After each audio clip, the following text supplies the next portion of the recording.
All right, moving on. James Cameron. Y'all heard that name before?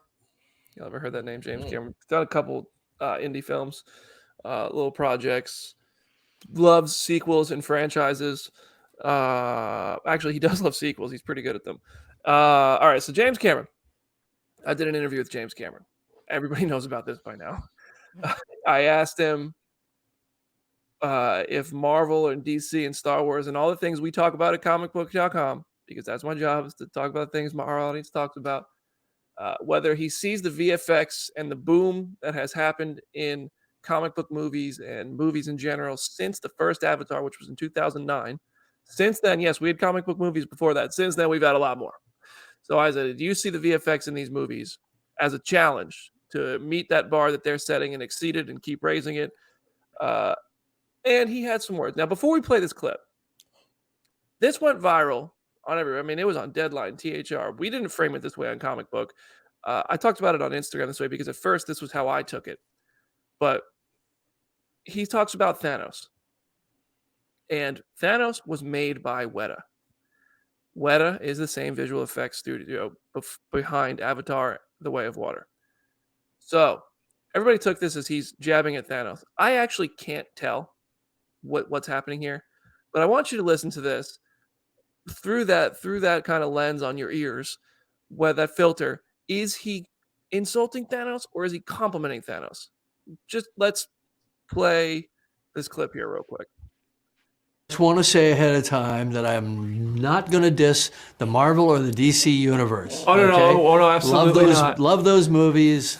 Let's just get that off the table. Now, you mentioned Marvel and DC, and all these comic books. Since the first Avatar, there's been a boom in comic book films. Sure. Very visual effects heavy films. Yes. I'd love to hear, do you see like anything that they're doing there and think of it as kind of motivation to continue raising the bar or even a challenge to meet it and exceed it? Look, what happens is the more people are doing visual effects around, and obviously the big comic book superhero films have been driving the sheer volume of the industry, right? And the rising tide of technique raises everybody together. It gives you higher quality artists. You've got more tools and plugins and code. You've got more talented people writing code and simulations and all that sort of thing out there. And then, as we're putting our team together, and as Weta Digital is constantly having to, have new hires and so on, it's coming out of that pool. So it improves everything together. Now, that said, Weta FX, as it's now known, is the best, right? I mean, ILM does great work, but when it comes to the kind of emotive, facial stuff that we're doing, I mean, Thanos, come on, give me a break. You saw this movie. It's not even close. Okay. I think that was definitely pro Thanos. Yeah. It seems like right? First of all, he literally starts off saying, I'm not going to diss them. So that's a first indicator. But also, he's saying they're the best, and if they created him, I think, hands down, he was being pro Thanos. And James Cameron said some dumb stuff recently that makes me want to crawl into a hole. But I'm siding with Cameron. I think he was being positive. It's just the way, here's the thing, the way he says it comes off. Maybe it's just how James Cameron's personality is. I don't know. He was very polite and like very nice to me when we went before and after the interview. But he says, Thanos, give me a break. You saw this movie. And it's like, wait a second. Okay, so are you saying like you guys are leagues ahead of Thanos? Or is it like, Thanos, give me a break. We did that and you saw this movie.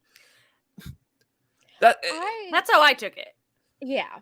Because also, like, I was thinking back, because, like, I interviewed a month or so ago, I interviewed some of the VFX people on She-Hulk who had also worked on Thanos in Endgame, and they kind of talked about how doing 12 minutes of Thanos in Endgame versus doing 45 minutes total of She-Hulk across the first season was, like, two completely different ball games. And so I think I almost see his comment as kind of like Thanos, as like, technologically impressive as he is not the entire focus of the entire movie. Like, I think it's more the magnitude of the CGI of what was in Avatar seems to outdo, and like just purely based on screen time, seems to outperform what Thanos is about. But I agree with his thing about like the technology aspect, because like going back to She-Hulk, they, like, the people I talked to basically mentioned how they had to create new technology to basically figure out how her clothes fit on her body and how certain specifics of that work. So I do like, I like that he said it the way that he did, of just like every new project finds a new way to like make the VFX industry better. But yeah, I don't see it as a diss on Thanos. I don't know. Aaron, what'd you hear? Is the dress blue or is the dress black? I saw Kofi make that joke in the comments. That's funny as all get out. Yeah. I, as the person who wrote this up for the site, I did not take it as negative. So when I see all the spins coming out of it, where it was like him dunking, I was like, did we listen to the same clip? This is a Laurel Yanny situation. Yeah, So I here's really can't another. tell. Never Like tell. history would indicate he's dunking on Marvel. However, it doesn't seem like he actually there's a pretty good chance here, I think, in a weirdly worded and delivered tone, he complimented Thanos, but it sounded like he was saying we're better than Thanos. But I think what he was saying was Thanos is great. You know it. You saw what we did here. It's also great. You know it. Like he's not even he's making. I think you know it is already implied with everything James Cameron says. But If anything, I heard a bit of a diss on ILM. Certainly. I think we should talk about that. He's like, they're cool, Yeah. but R.I.P. Star Wars. Yeah, no, I found that interesting, and I wanted to talk about it here because I haven't really had a chance to talk about that. And I heard it at first when I was in the room. I was like, "Damn, bro, you really did just have to take a shot." But even then, we didn't even word it as that. But then, I saw Deadline and everyone else. Thank you for picking it up, Variety. Very cool to be named in your article. That said, I don't know that he was hating on Marvel, and I'm scared the next time, if I'm ever so fortunate, I sit across from James Cameron, he's going to be like, you're the son of a bitch who got me set up with the Marvel thing, because I watched Jake Hamilton, and like 10 years ago, he interviewed James Cameron, and Cameron remembered him, and I'm like, wow. oh no. I think that all just depends on how online James Cameron is. Like if he's aware of the trades in the he's comic got book burners. fandom, maybe. Yeah, that would be. I feel like it doesn't have burners. he has said things that I think will be ahead of the. Like I feel like he's got other fires to put out. Yeah. I want you guys to know that Kofi is in my messages trying to get me to see Avatar 2. And I want you all to know that Tony's going to see it tonight, and I'll be at home watching Titanic to celebrate the 25th anniversary of the true masterpiece about water and James Cameron.